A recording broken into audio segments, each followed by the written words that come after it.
SIR আবহাওয়াকালে সামাজিক কাজ করতে ভোলেনি বিধাননগর পৌর নিগমের ১ নম্বর ওয়ার্ডের পৌরপিতা পিনাকি নন্দী। প্রত্যেক বছরের ন্যায় এবছরও রক্তদান শিবিরের পাশাপাশি শীতবস্ত্র প্রদান, মাধ্যমিক ও উচ্চ মাধ্যমিক কৃতী ছাত্রছাত্রীদের সংবর্ধনা, খাদ্য সামগ্রী বিতরণ, বিশিষ্ট ব্যক্তিদের সংবর্ধনা জ্ঞাপন থেকে শুরু করে বিভিন্ন ধরনের সামাজিক কাজ করে থাকেন ওয়ার্ডের পৌরপিতা পিনাকি নন্দী। তিনি বলেন যে আমরা সারা বছর মানুষের পাশে থাকার চেষ্টা করি। এই অনুষ্ঠানে উপস্থিত ছিলেন সাংসদ সায়নী ঘোষ, প্রসূন ব্যানার্জি, জ্যোতিপ্রিয় মল্লিক, স্থানীয় বিধায়ক তাপস চ্যাটার্জি, শহরের সভাপতি ডাম্পি মণ্ডল, ব্লক সভাপতি প্রবীর কর, মেয়র পরিষদ সদস্য আরিত্রিকা ভট্টাচার্য, রহিমা বিবি মণ্ডল, নন্দিনী ব্যানার্জি সহ বিশিষ্ট ব্যক্তিবর্গরা। আমরা দুস্থ মানুষদের এখানে খাদ্য সামগ্রী দিয়েছি, আমরা দুস্থ মানুষকে কম্বল বিতরণ করেছি, আমরা বিশিষ্ট বা ওয়ার্ডে বিশিষ্ট নাগরিককে, মানে কোনো দলীয় নাগরিক না, বিশিষ্ট নাগরিক যাকে হিসেবে যারা পরিচিত, সে কোন দল করে আমার দেখার দরকার নেই, কিন্তু তাকে আমরা সম্বর্ধনা জ্ঞাপন করেছি। আমরা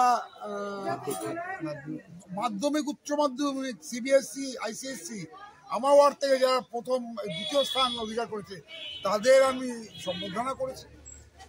এবং বিকেলে আমাদের সম্বর্ধনা একটা অনুষ্ঠান আছে সন্ধ্যাবেলায়, যেটা আমাদের টাউন তৃণমূল কংগ্রেসের যে সভাপতি হয়েছে শাহনাজারি মণ্ডল, মহিলা সভাপতি আরিত্রিকা ভট্টাচার্য, আইএনটিসি সভাপতি আজিজুল হোসেন মণ্ডল আর যুব সভাপতি বিনু মণ্ডলকে, আর সাথে আমাদের যে অভিভাবক তাপস চ্যাটার্জিকে আমরা সম্বর্ধনা দেব। এবং সকালে যেহেতু প্রবীর কর অসুস্থ, উনি হচ্ছেন সভাপতি হচ্ছেন পঞ্চায়েতের, কিন্তু যেহেতু উনি অসুস্থ দুবেলা আসতে পারবেন না বলে ওনাকে সকালে সম্বর্ধনা দিয়েছি। এবং আমি যখন এই ওয়ার্ডে প্রথম ইলেকশন করতে এসেছিলাম, আপনারা তো দেখেছেন এখানে জলের খুব সমস্যা হয়েছিল, তো আমি সবাইকে নিয়ে জলের সমস্যার সমাধান করেছি।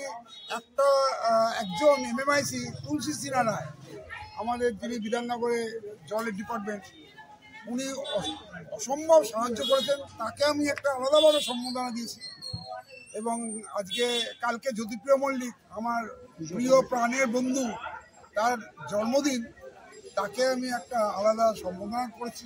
এবং সন্ধ্যাবেলায় আমরা করেছি যে আমাদের ওয়ার্ডে যত পুজো হয়, দুর্গা পুজো, এসআইআর নিয়ে কোনো সমস্যা না, আমাদের এসআইআর নিয়ে কোনো সমস্যা হচ্ছে না। এবং আমরা এখানে কেউ যেন আতঙ্কিত হয়ে থাকে সেই ব্যবস্থা করছে। আমাদের ছেলেরা ডোর টু ডোর যাচ্ছে এবং প্রত্যেকটা মানুষকে বোঝাচ্ছে, এবং সকাল বিকেল রাত তারা নিজেদের কাজ করা বন্ধ করে প্রত্যেকের বাড়ি যাচ্ছে। আমাদের ক্যাম্প হয়েছে, নিশ্চয়ই দেখেছেন, ক্যাম্পে বসে ফর্ম ফিল আপ করে দেওয়া হচ্ছে।